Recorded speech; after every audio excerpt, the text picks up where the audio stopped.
So I was sitting at my favorite reading chair doing some reading, but I had this idea stuck in my head about an Arduino fiction book.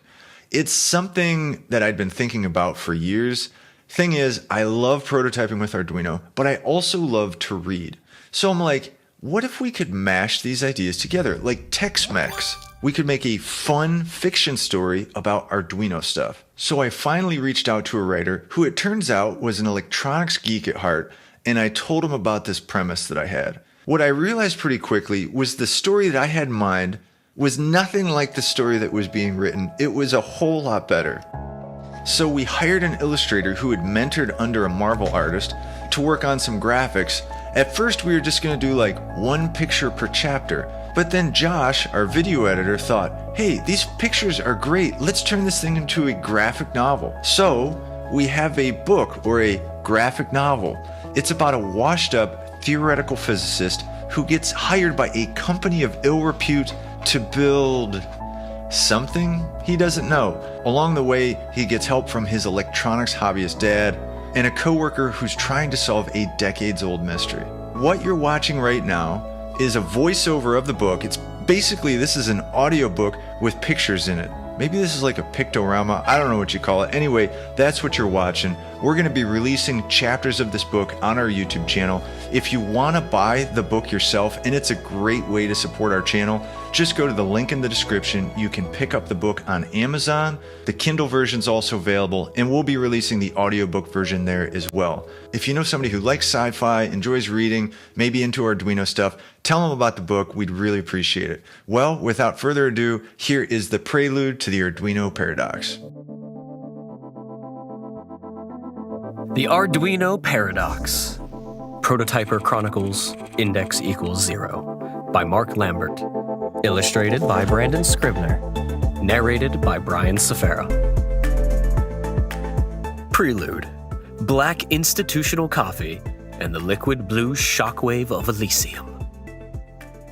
It was a shade past midnight. Not that the concept of time meant much in the eternally shadowless chromescape of a vast subterranean laboratory far beneath the streets of a sleeping city. A small group of tired-looking men and women huddled over a laptop. Clad in lab coats, they spoke in hushed tones as together they scrutinized a complex array of graphs, reports, and readouts. Every so often, one of the experimental team would lift their head to glance across to a man lying motionless on a stainless steel examination table in the center of the room. This man was the test subject. He was why they were here. No one there knew his name. They knew everything else about this man. His blood type, his weight, the length of his fingernails, the complicated lattice work of his subtle neurochemistry. Each member of the team could effortlessly list off what the test subject had eaten over the last month, right down to the calorie. But the test subject's name? That was information well beyond any of their pay grades. The test subject groaned. His back arched as he writhed on the examination table, and a battery of medical units strapped to his body screeched in electronic alarm. LEDs speckled across the visor covering the test subject's face, lit up with a brief, violent display of electronics fireworks, and then went dark. Alarms sounded, computers spat out error messages, and complex machineries clustered on the laboratory floor ground to a halt. Lab coats rushed into action. "No!" The test subject's voice came out hoarse, the dry, cracked sound of a human who hadn't spoken in days. Then a medic's nitrile-gloved hands hovered over his agonized form, clasping a syringe filled with a neon-blue liquid shockwave of chemical Elysium. Deftly, the medic punctured the test subject's vein and drove the liquid home. The sweat-drenched man sighed and lay back on the examination table. Tech personnel rushed in to remove devices strapped to the helpless man's body while medics stabilized him. A hush finally fell over the room. The experimental team stared wide-eyed at one another, chests rising and falling fast in the aftermath of their shared adrenaline-spiked freefall. Another close call had come and gone. The lead experimentalist sighed and slumped in a chair, exhausted. He pinched the bridge of his nose, and drained the last cold dregs of bitter black institutional coffee. Failure again at 57%, he said quietly. A scribe entered the result into a laptop. It was the latest in a long, long line of dutifully recorded disappointments. The lead experimentalist sat back in his chair and surveyed the exhausted faces of each member of his team. Then his eyes strayed across to the test subject, now blissfully unconscious, and at the beginning of another long bout of mental and physical recovery. "This isn't working," he said. Heads around him slowly nodded. He lifted his gaze to the security camera in the corner of the room and saw that it was firmly trained on him. He stared into the abyss that lay beyond its lens and spoke to the ever-observing mind that lived there. "It's time we came up with a plan B."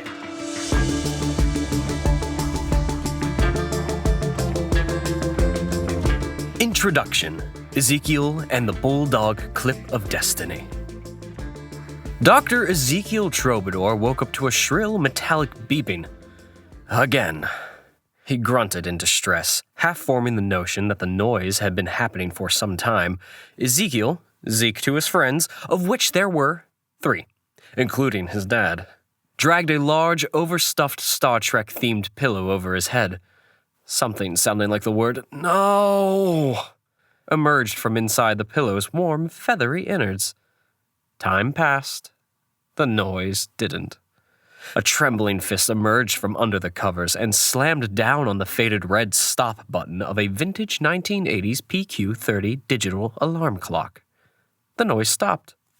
A thin individual with a shock of unruly brown hair groaned, sat up, and looked around his bedroom.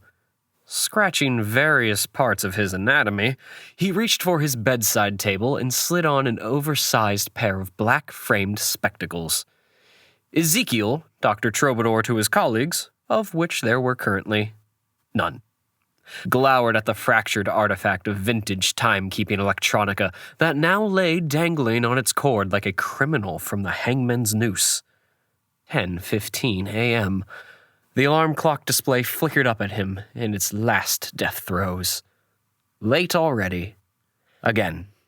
Mumbling to himself about time and the questionable nature of reality, Ezekiel threw on a nondescript pair of baggy sweatpants.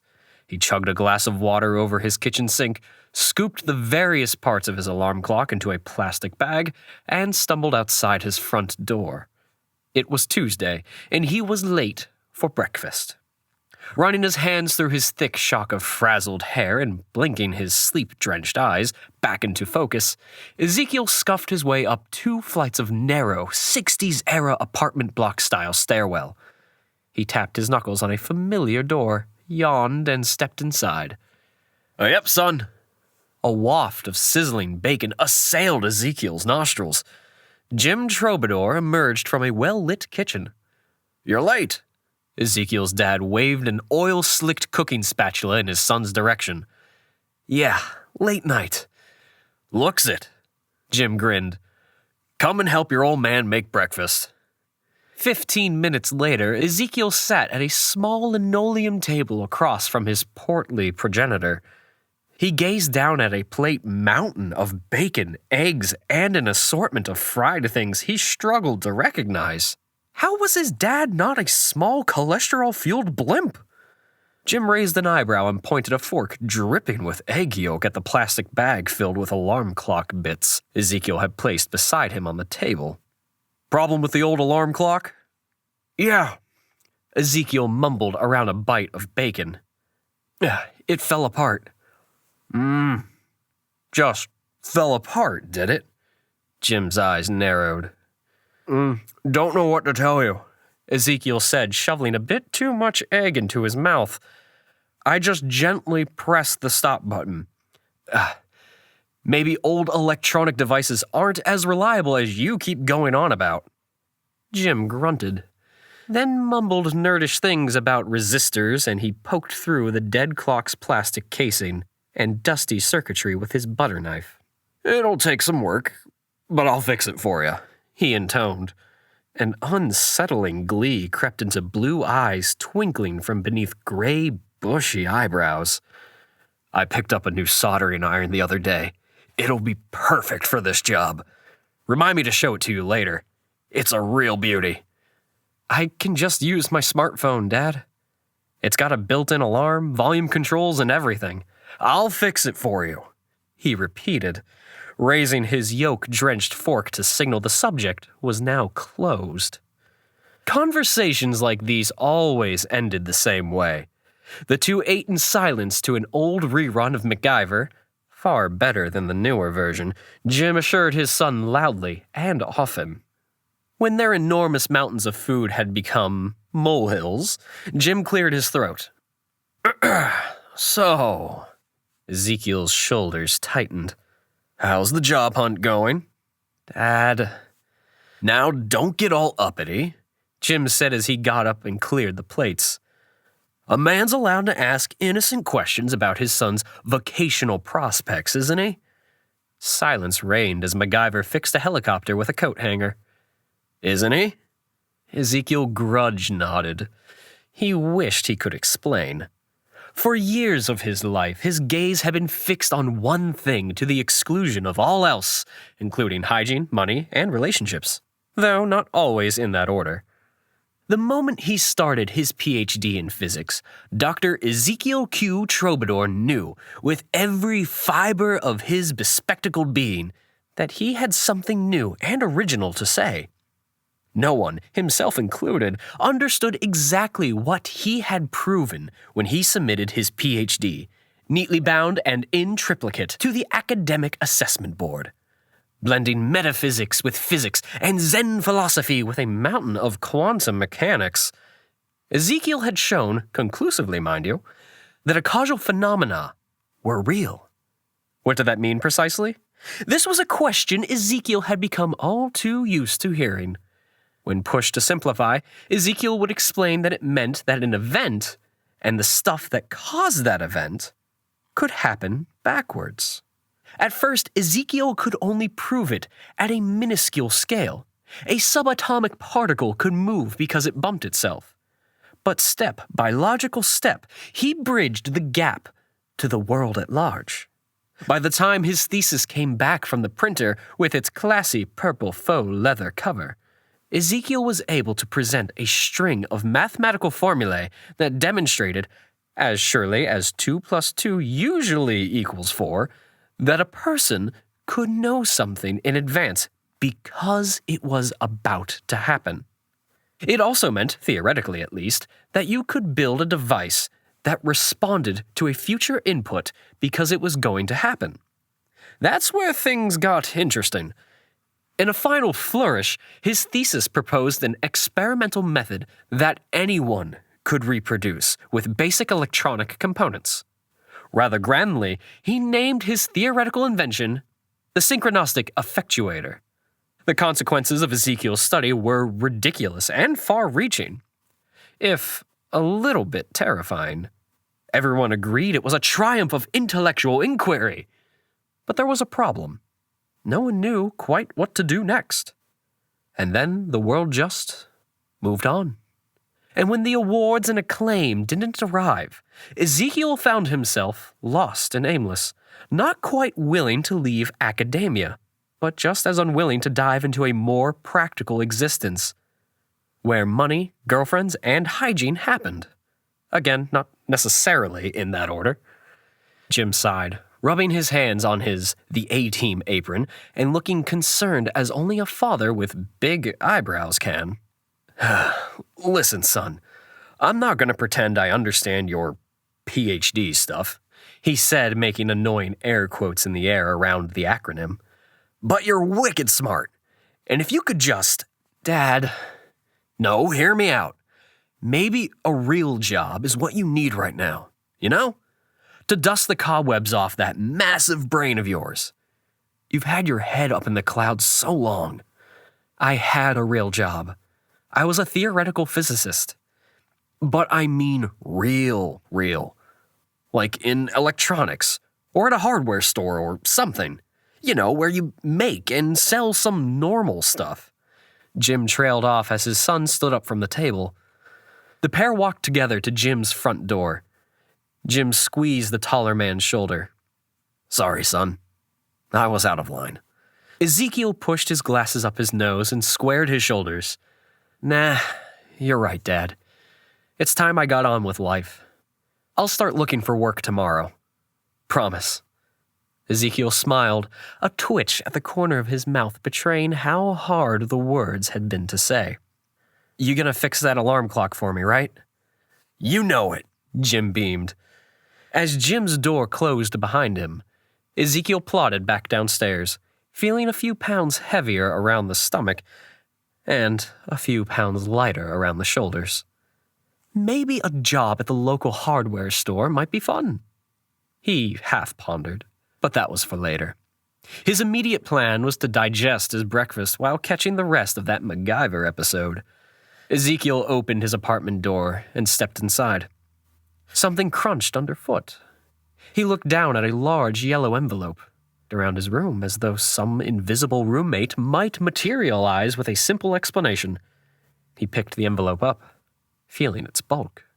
Definitely not junk mail. A chunky bulldog clip in one corner hinted at the hefty seriousness of the document therein. He flipped the envelope over. "Attention, Dr. Ezekiel Q. Troubadour. Confidential." Ripping it open, Ezekiel gazed down at a cover letter printed on crisp legal paper. He squinted at the embossed logo. It looked a bit like a stylized LED, its two uneven prongs piercing a globe of planet Earth. "Dear Dr. Troubadour, we would like to offer you an internship with an exciting new electronics prototyping program. Your starting salary will be $50,000 per year with a generous bonus package effective on completion of the program." Confused, he scanned down the page past a few solid paragraphs of corporate policy gobbledygook to a closing signature scrawled in big, confident cursive. Tigron Hesk, CEO, Protojo Corporation. And then underneath the signature block, a postscript penned with the same crazed chicken scratching. "P.S. Your first day is tomorrow at 9 a.m. Don't be late, Dr. Troubadour. Get a better alarm clock if you have to. Your company handbook is attached. P.P.S. Oh, and ditch the track pants." Ezekiel blinked. How odd. He felt a shivering thrill as he set the packet down and gazed out his window at the quiet tree-lined street below. Cause and effect. Practice and theory. Old MacGyver, new MacGyver. It all swirled in his mind as he pondered the strangeness of fat yellow envelopes. Ezekiel unclasped the bulldog clip of destiny. Maybe a job at the local hardware store could wait.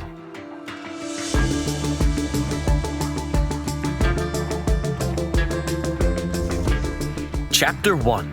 Clifford and the Dreadful Indoctrination. Ezekiel strode across Protojo HQ's black marble floor, wishing he wasn't wearing a bright orange tie. Catching a glimpse of his reflection in polished glass, he grimaced. Thrift shop business slacks and a baggy checkered blazer, borrowed from his dad, didn't exactly help a failed physicist in big glasses blend in here. He glanced at the vintage Casio CA53W calculator watch dangling loosely from his clammy wrist. 8:45 a.m.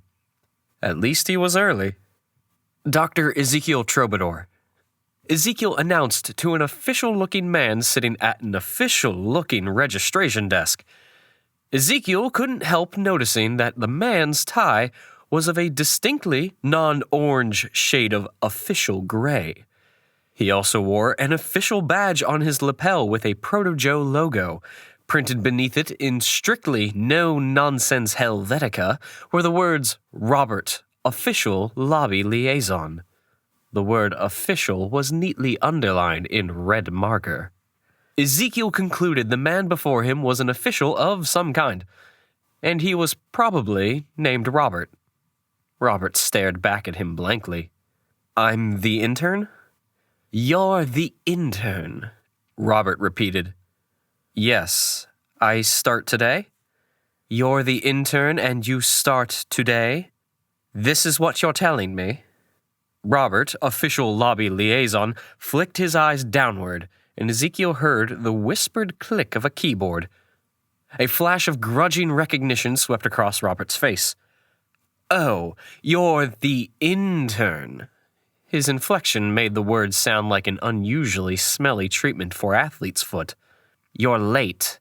We have no time to lose. Before Ezekiel could think of a business-like response, Robert had circled his desk and affixed a plastic badge to Ezekiel's lapel with a large letter P on it. Please follow me. Robert marched Ezekiel to a gleaming elevator, punched in a long sequence of numbers, and ushered him inside. What does the P stand for? Ezekiel asked, hoping his voice wouldn't betray the hot bubble of nerves in his butterfly-ridden belly. All will be revealed in the fullness of time, Dr. Troubadour. Good luck. The elevator doors hissed closed. Then came the familiar swooping lurch of acceleration as Ezekiel rocketed skyward. An astronaut on a bold new mission, equipped only with a silly badge, an orange tie, and a battered satchel containing a bulldog-clipped staff handbook and 2 cheese sandwiches. Ezekiel glanced at his Casio CA53W calculator watch. 8:55. At least he was still early. The doors hissed open, and Ezekiel stepped into a large meeting room buzzing with fluorescence and filled with row on row of seated people with neat hair and earnest faces. First-day faces. They sat facing a severe man in a gray suit, his expansive cranium beacon-like under the bright lights. The bald man's head beamed while his eyes glared. A few participants glared too, because it seemed the right thing to do. You're late. My apologies. Ezekiel cleared his throat and adjusted his glasses. My, iguana had a medical emergency. Please take a seat, Dr. Troubadour. Scanning the room, Ezekiel saw a row of nervous-looking people with P badges. Whatever the P stood for, Ezekiel guessed that he and these individuals faced a similar corporate fate. Come what may, these were his tribe. He crossed the room and sat down beside an efficient-looking woman with a non-dad-owned jacket, a corporate hairdo, and a shiny new clipboard. My name is Mr. Clifford Papillon. The bald man raised his chin and performed a ceremonial hand flourish. Procuring a marker from his top pocket, Clifford turned to a whiteboard and drummed his point home, writing his name out in crisp, clenched cursive. He turned to his audience and pointed at his name. Heads nodded. He turned back to the whiteboard, markers squeaking out the words, Company Indoctrination Session 1.0. He looked at his work critically, adding a neat underline beneath indoctrination. Turning back to face the room, Clifford took a small sachet from a trouser pocket and tore it open, carefully extricating a cleansing tissue. He cleaned his hands with great focus, inspecting each digit for errant drops of ink. Silence hung thick in the room. The clipboard-wielding woman sitting next to Ezekiel turned to face him. It's awful, isn't it? She whispered. Pardon me? When one has an ailing iguana. Oh, well, yes, definitely. Ezekiel tried to imagine how a hypothetical iguana owner might feel if their hypothetical iguana were hypothetically sick. It's just a matter of taking it one day at a time. What's his name? Come again now? The iguana, its name. Ezekiel dug deep. Iggy. What's wrong with him? Gas. Severe flatulence. It's a whole thing that sometimes happens with iguanas. The woman nodded gravely, then extended her hand and smiled. Felicity Turbot, prototyping Class D. Ezekiel shook her hand. He glanced at the P on her badge, and realization flickered across his frontal lobe. The P stood for prototyping. At least that was one puzzle solved. And you are? Ezekiel Troubadour. Prototyping intern, I guess. Felicity frowned. Intern? I could have sworn Proto-Joe shut down its intern program years ago. Quietin', please. I can't abide rabble-rousing. Clifford had completed his cleansing ritual. He folded the tissue into a neat square, reinserting it into its tiny envelope before dropping it into a trash can. Felicity tapped her copy of the staff handbook and cleared her throat. Ezekiel rummaged in his bag for his copy. Nice tie, by the way. Thanks. For those of you who were late, Clifford glanced in Ezekiel's direction. I am Proto-Joe's head of HR. As per company policy, it is my professional and contractually obligated duty to extend you a warm welcome to the Proto-Joe family. For the next 2 hours, Clifford Papillon walked his audience through every painful line of the company handbook. Felicity took notes. Ezekiel tried to take notes, but his pen stopped working halfway through vending machine etiquette, and his will to continue breathing stopped soon after that. His eyes wandered to the back corner of the room. A tall woman with bright purple hair leaned against the wall, muscular arms crossed. He blinked. The gaze she had fixed on him made Ezekiel feel like a butterfly pinned to cork. He looked away. Time lost all meaning as Clifford's Indoctrination 1.0 descended over the newcomers like a gray, moist blanket. Ezekiel daydreamed, drifting back to days that were filled with discovery. His research proved that humans could break the shackles of cause and effect. He'd been a titan then. Every day he chipped away at the basic assumptions that held a Newtonian universe together. He'd questioned a universe that must unfold like neat causal dominoes, toppling each other with such boring and linear predictability. He was the John Wick of experimental physics, the Bob Ross of speculative psychology. And yet, here he was, sitting through a lecture about pencil shavings, toilet paper, and printer toner. There was a shift in the room. A palpable wave of relief swept through the crowd. Does anyone have any questions? Clifford had finished his onslaught. Clifford waved one hand at Ezekiel. Dr. Troubadour, you appear to have prominently circled a section of your page. This is hardly the time to be shy. Is there anything you'd like to ask as our new intern? Clifford made finger quotes in the air around the last word. Well... Ezekiel glanced down at the coffee ring on his page. I was just highlighting the section on appropriate vending machine etiquette so that I can revisit it later. He glanced sideways at Felicity in desperation. Clifford clicked his tongue.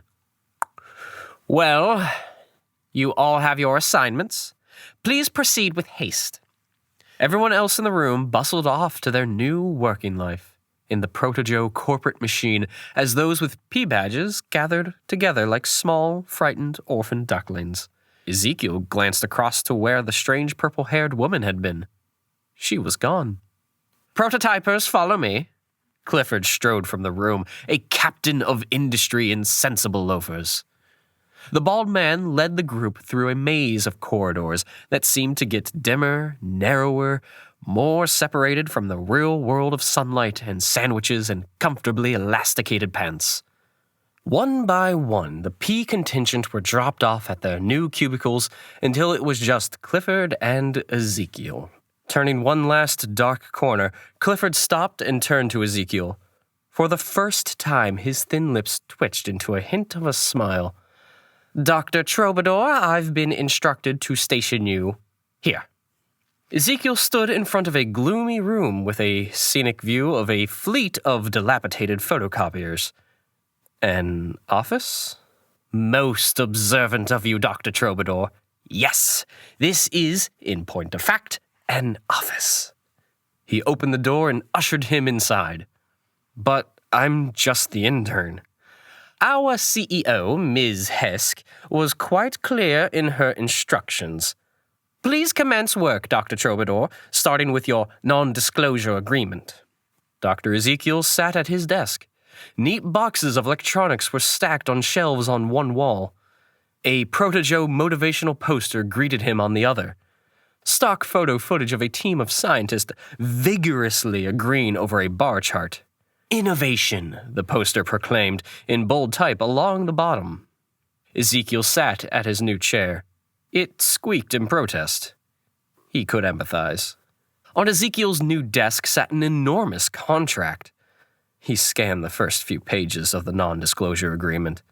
He got the general gist like he got a case of the mumps when he was 8. The meaning was clear. If he ever uttered the word Proto-Joe to a soul outside of this building, a large number of things would go very badly in his life. He reached for his shiny new fountain pen and signed his name on the dotted line. A man in a dark suit scurried in and scooped up his contract, depositing a slim envelope in its place. Dr. Ezekiel Q. Troubadour picked up his first briefing envelope and tore it open. Welcome to Proto-Joe, Dr. Troubadour. We're all relying on you. Don't mess up. Tigron Hesk, CEO, Thought Test Pilot, Proto-Joe Corporation. And beneath these inspirational words, Ezekiel found his very first assignment. We require a sequence of 5 flashing LEDs positioned horizontally.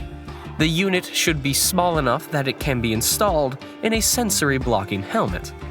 The frequency of flashing should be sufficient to produce a mild sense of sensory and existential dissonance.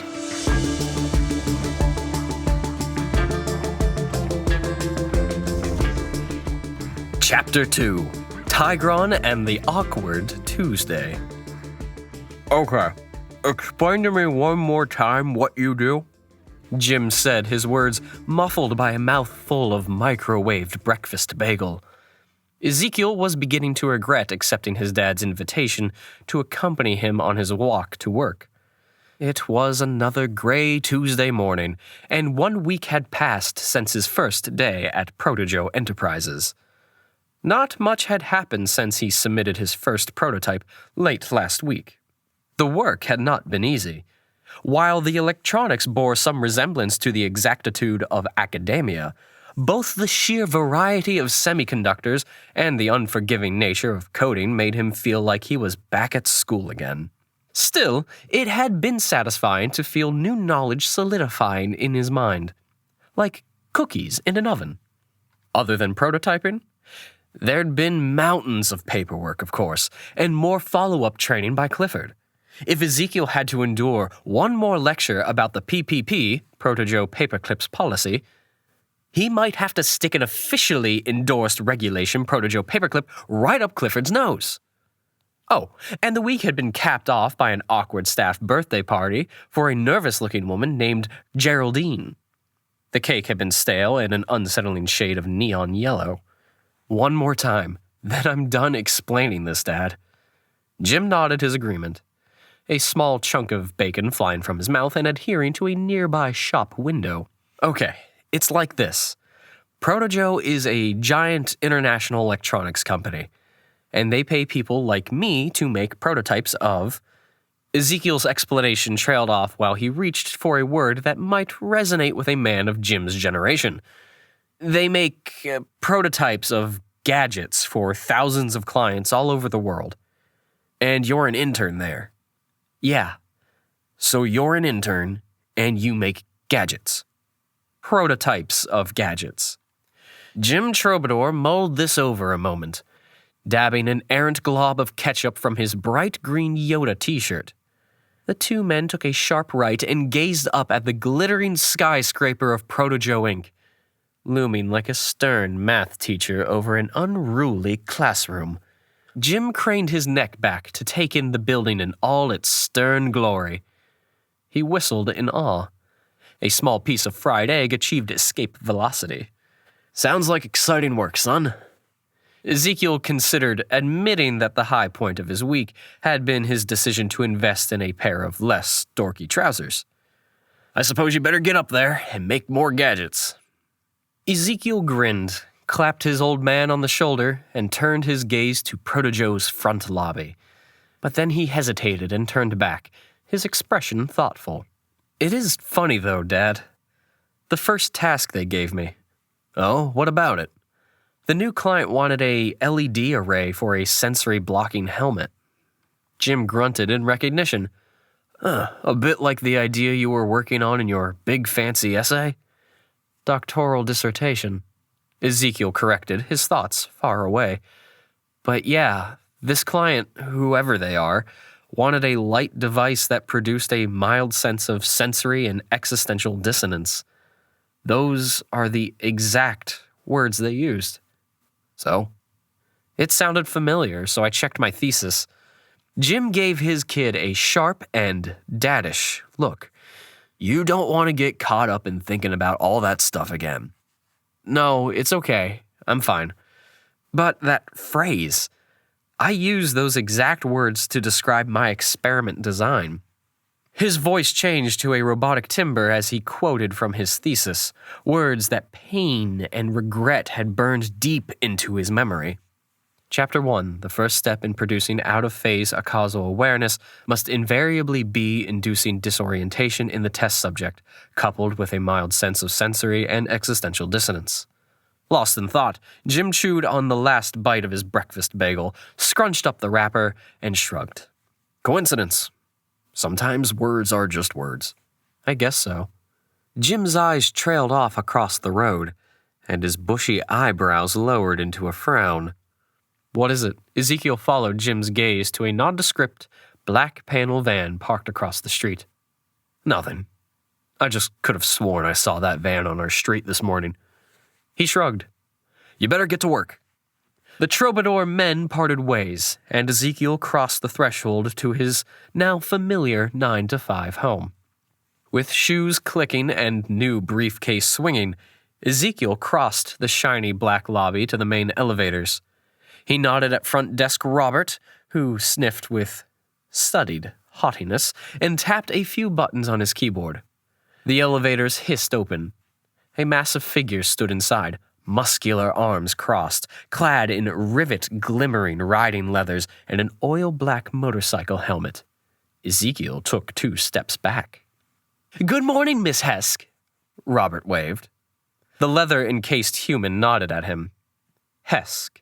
Ms. Tigron Hesk. Ezekiel's stomach clenched in knots of professional paranoia as he stepped in and stood beside the CEO of Protojo Enterprises, Inc. The doors clamped shut. "Dr. Troubadour, I presume," a voice said from deep inside the shiny black head carapace. Tigron pulled off the helmet and smiled down at Ezekiel. Whiter than white teeth gleamed under electric fluorescence. Her hair, purple before, was now an electric shade of cobalt blue. An enormous gloved hand reached out to shake his. Ezekiel felt his hand bones moving in ways human biology had not intended. "I'm Tigron, and I'm so pleased to finally meet you." Before Ezekiel could respond, Tigron fixed him with a concentrated stare. "Our client was very pleased with your first prototype, Dr. Troubadour. Very pleased indeed." Something about Tigron's intensity was both vaguely inspiring and unsettling. Her way of speaking felt like getting a birthday card with only the generic printed well wishes inside. "We're all extremely pleased with your work, Ezekiel, and we just couldn't be prouder to have you as part of our big, all-seeing and all-knowing family." I'm really glad to hear that." Tigron nodded, and Ezekiel wondered if he might just have accidentally said something important. A few agonized moments of silence stretched across the air between them. Superlative. Well, just keep it up, okay? Stay focused. Eye of the tiger, Dr. Troubadour. Eye of the tiger. This is a big project for Protojo, and all eyes are on you. The door hissed open. Ezekiel stepped onto his floor. Tigron took a small step forward and placed her booted foot against the door. It buzzed in protest. Her electric corporate gaze of managerial authority doubled in intensity. "If there's anything you need to excel, Dr. Troubadour, you need only ask. Is that understood?" "Yes, understood. All good." And the particulars of your completely standard non-disclosure agreement are clear, I hope? Ezekiel nodded, crystal clear. And you're fully informed on the not insignificant financial, legal, and professional consequences of not complying with your non-disclosure agreement, Dr. Troubadour? The elevator bumped against Tigron's boot. Fully informed. You can rely on my complete discretion. He'd heard that last bit in spy movies, and it always sounded convincing. Superlative. Tigron produced an envelope from her jacket and held it out to him. Ezekiel reached across and took hold of it. CEO and intern locked for a Polaroid moment in a strange little exchange of power. You're doing great, kiddo. She let go of the envelope and smiled a bleached white smile as the doors began to close. Ezekiel paced the endless progression of tight-packed cubicles, a sea of blank corporate faces avoiding eye contact. He hesitated at his office door and kept walking down the dim corridor. He took a left, then a right, and glanced around to be sure he was alone. He leaned his forehead against the cool, smoky glass of an ancient soda vending machine and sucked in a few deep breaths of processed office air. What the heck was that about? Ezekiel took stock of his situation. A little over a year ago, he'd been neck-deep in research that unlocked the door to a richly weird universe. And no one had cared. Then he had drifted, formless, in a void of his own making. And then a letter arrived. Fate slid under his door, and suddenly he was here. Just a guy wearing sensible pants with 2 cheese sandwiches and a Walmart briefcase. Here, in an enormous high-rise office with an enormous boss with bright blue hair and hands strong enough to manhandle a rogue silverback gorilla. Hi. Ezekiel jumped, jolting his head on the vending machine. He turned to see a familiar face. Oh, hey, Felicity. I was just grabbing a drink. You know, from this vending machine here. He pointed at the vending machine. Great. Good for you. Felicity gave him an encouraging thumbs up. So, how is he? Come again? Your iguana. Has his condition improved at all? Oh. Ezekiel wondered why he was so bad at Tuesdays. Yeah, he's doing much better now. Felicity Turbot cast a quick glance over her shoulder to make sure they were alone. Ezekiel, we need to talk. But not here, she whispered. You? Felicity, I'm the kind of guy who likes to keep his professional and romantic lives separate. He heard that in spy movies too, and figured it was worth a shot. It's nothing like that, she scoffed. It's just that I discovered something odd. Let's have dinner, your place, Friday. He agreed. She left. He made it back to his office, a human cocktail of sweatiness, relief, and exhaustion. Ezekiel collapsed into his office chair, rubbing clammy hands on his new pair of fancy office trousers. People, he reminded himself, were much harder than quantum physics. After the back-to-back weirdness of Tigron and then Felicity, Ezekiel wished he could sneak away to the solitude of his little apartment. But there was work to be done. He fished the now soggy envelope Tigron had given him from his pocket and tore it open. His second prototyping assignment had arrived. Great work, Dr. Troubadour. We now require you to create a series of 7 chevron lights. On depressing a button, if the test subject fulfills our experimental requirements, the chevron display should signal a reward response, lighting up and staying on in sequence from light 1 to light 7. It is imperative that the lights produce a rapid but perceptible sense of movement. Our research indicates that optimal test subject learning outcomes occur when lights progress in an interval of 500 milliseconds. The prototype should be robust enough to permit rubber shielding, as the final product will need to function reliably when used in close proximity to a high-voltage E-stim unit.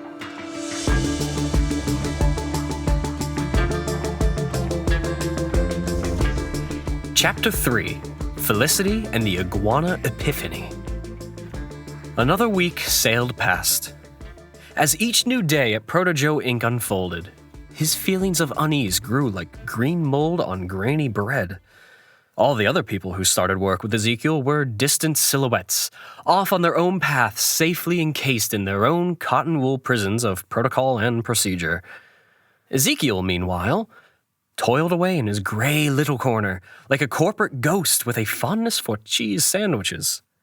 It felt as though Proto-Joe's stern world of gray walls and scuffed linoleum were closing in on him. For all that, the prototyping had thrilled him. Every time he felt he learned something, a new concept leaped out from the shadows and yelled, "Boo!" But despite the steepness of his learning curve, something about prototyping felt comfortable and familiar. Almost like the cozy sensation of returning to a street you grew up on.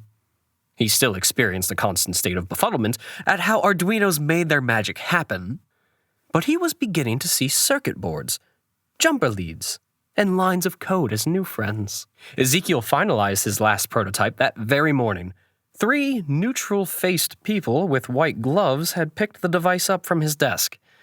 They avoided making eye contact, which had been just fine by him. At 5 p.m. sharp, Ezekiel packed his electronics away, snapped the cap shut on his pen, and centered it on his desk. In a couple of hours, Felicity would be meeting him at his place for dinner. His stomach churned. What was this thing she needed to talk about? Jim, of course, offered to make them dinner. Ezekiel agreed, partly for the moral support and partly because the contents of Ezekiel's fridge consisted of 3-day-old takeout, 2 sticks of butter, and a gelatinous fur-colored orb that may once have been a tomato. Ezekiel stepped out of the elevator into the lobby. "Oh, you're leaving then?" Ugh, Robert. The official lobby liaison's face was contorted with official disapproval. Well, it's Friday at 5, so another week working for the man and all that. Ezekiel turned to go. "I prefer to leave at 6, chimed Robert. "A lot can happen at the end of the week, Dr. Troubadour. Have you contemplated that? Last-minute emergencies? New instructions?" His voice trailed off, and he arched an eyebrow meaningfully. "Okay, then. Good food for thought. Definitely something to ponder. Have a great weekend, Robert," he said over his shoulder. The street corner outside was bustling with closing time traffic.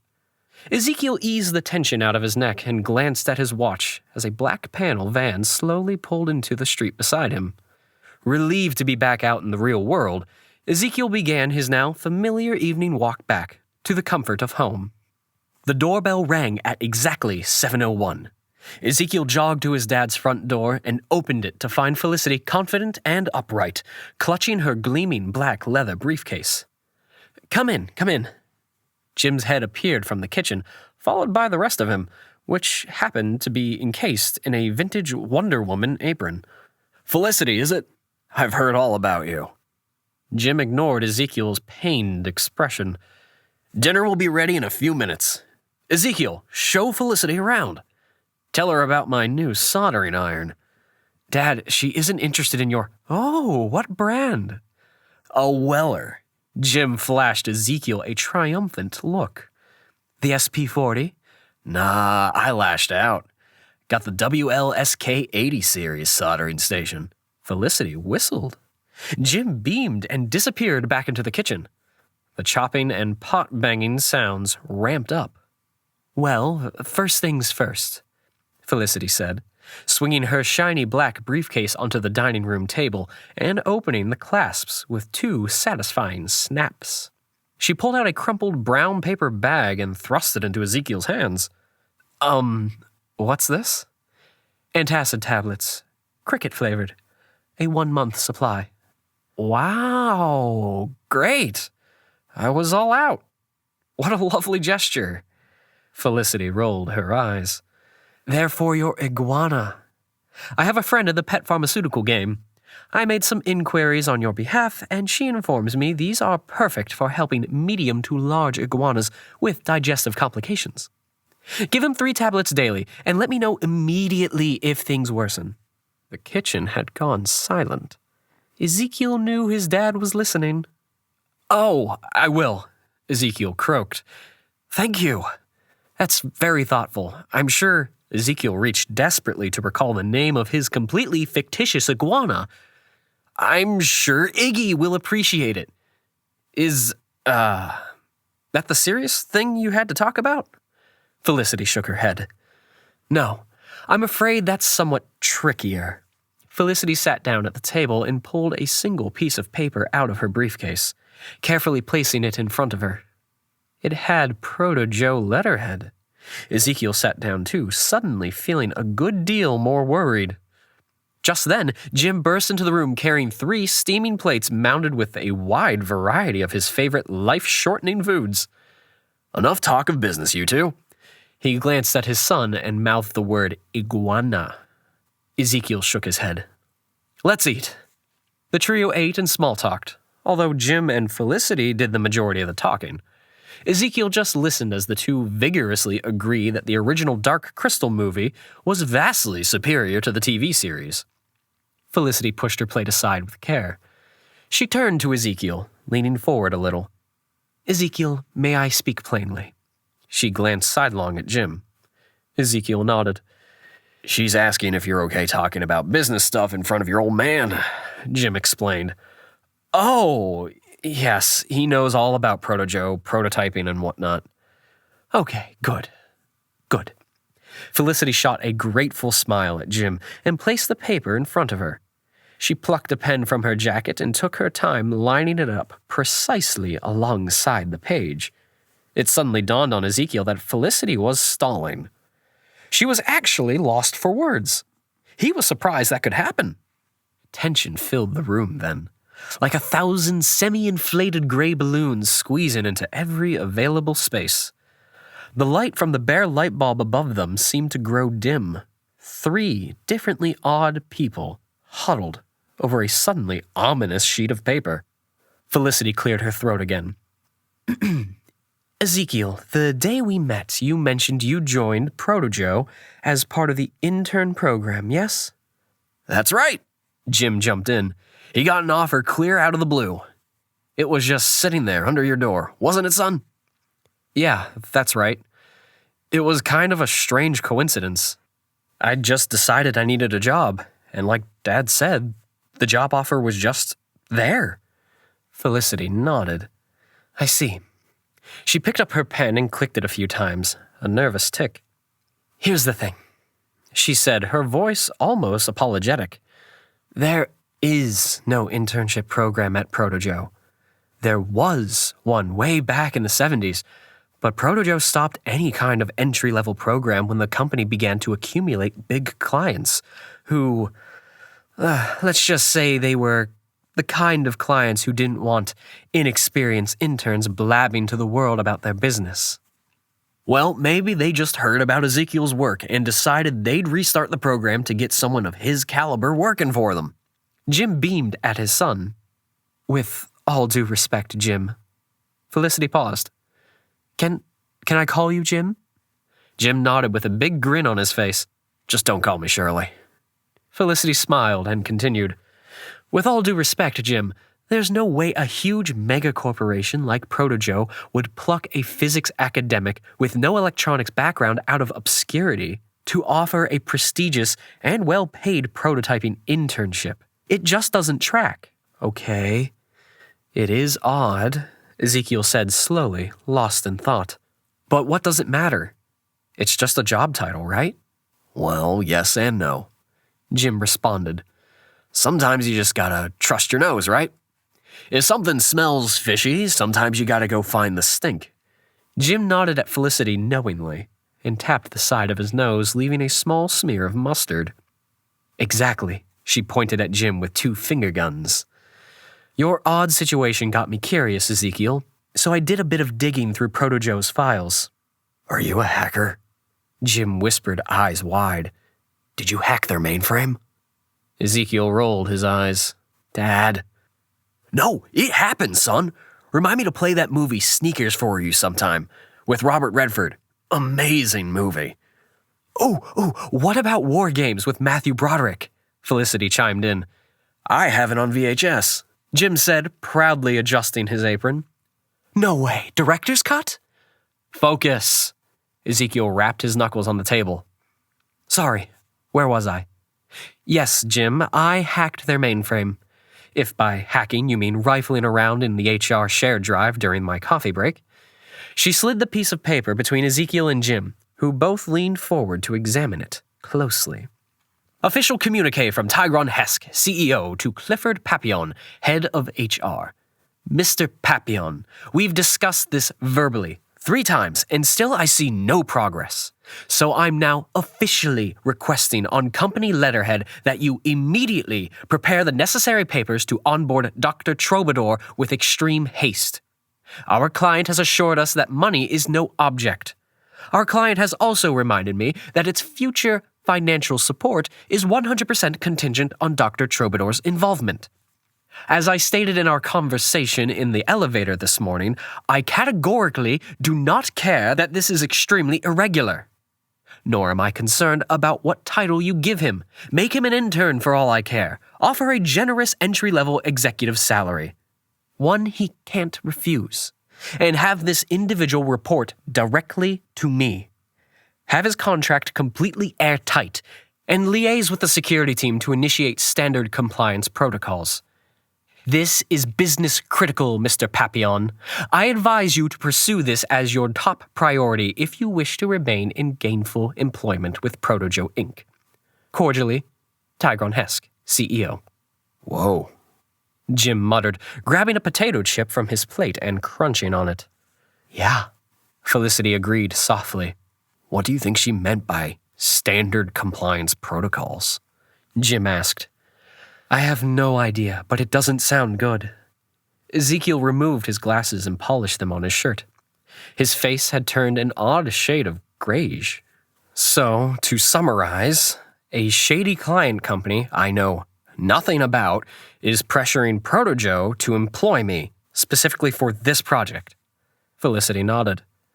And I'm actually a pretend intern in a pretend internship program working for an enormous and terrifying purple-haired woman who rides a Harley-Davidson and who probably wrestles bears for a light cardio workout. That just about sums it up. Felicity agreed. Where does the iguana fit into all this? Jim whispered. Ezekiel ignored him. An uneasy silence crept back into the room. Somewhere outside, a dog barked. A quiet tap, tap, tap echoed above as a neighbor in the upstairs apartment crossed her kitchen floor in high heels. I read your thesis, Felicity said unexpectedly, studying Ezekiel's face for a reaction. I read about your thought experiment. What did you call it again? The synchronistic effectuator? Do you really believe you discovered a way you could train someone to think backward in time? It's all theoretical, Ezekiel said quietly. But yeah, in theory at least. With the right external stimuli, it should be possible to condition a test subject to manipulate physical reality outside of linear time. It'd be something simple at first. An electronic device of some kind? Felicity asked. Yes, that could work. And how would you begin making it a reality? She asked. Well, you'd start with a simple sequence of lights in some kind of visor. Just a passive display. Once the test subject watched the pattern closely enough or long enough, you'd introduce a reward response. Felicity steepled her fingers and stared at Ezekiel.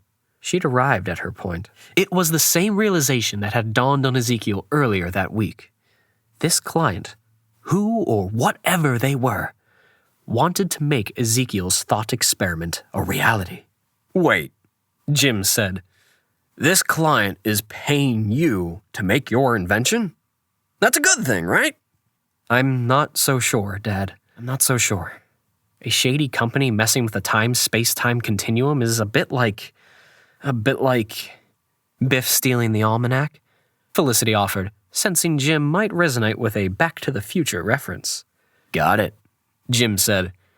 You're worried they're messing with powers they could not possibly comprehend. He looked at Felicity, and she nodded her approval of his deft Indiana Jones rejoinder. It was getting late. Ezekiel walked with Felicity to Jim's front door. "What do you think you'll do?" she asked, fishing her car keys from her briefcase. "I'm not sure," Ezekiel admitted. "Maybe I should quit?" Felicity shook her head. "Don't do that yet. They're nowhere near the end of your experiment. See where this leads. That's my advice. Somewhere deep down, you're as curious as I am. I know it. Felicity? I have a confession." "Oh? I don't actually own an iguana." Felicity laughed and began to make her way down the stairwell. "I know," she called back over her shoulder. "The bag is full of candy. I was just messing with you." After helping Jim clean up, he made his way downstairs to his apartment. He wasn't particularly surprised to see a crisp red folder marked Urgent neatly thumbtacked to his front door.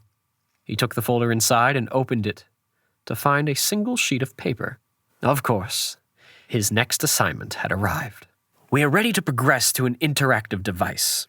We need a test subject data input unit. A simple conventional keypad will suffice, connected to a remotely stationed array of LED lights. The data entry unit should allow the test subject to enter a button corresponding to 5 variables, designed as follows: PA, PR, F, PP, PF. It's imperative that the unit should be simple and intuitive to use, even during episodes of heightened emotional agitation."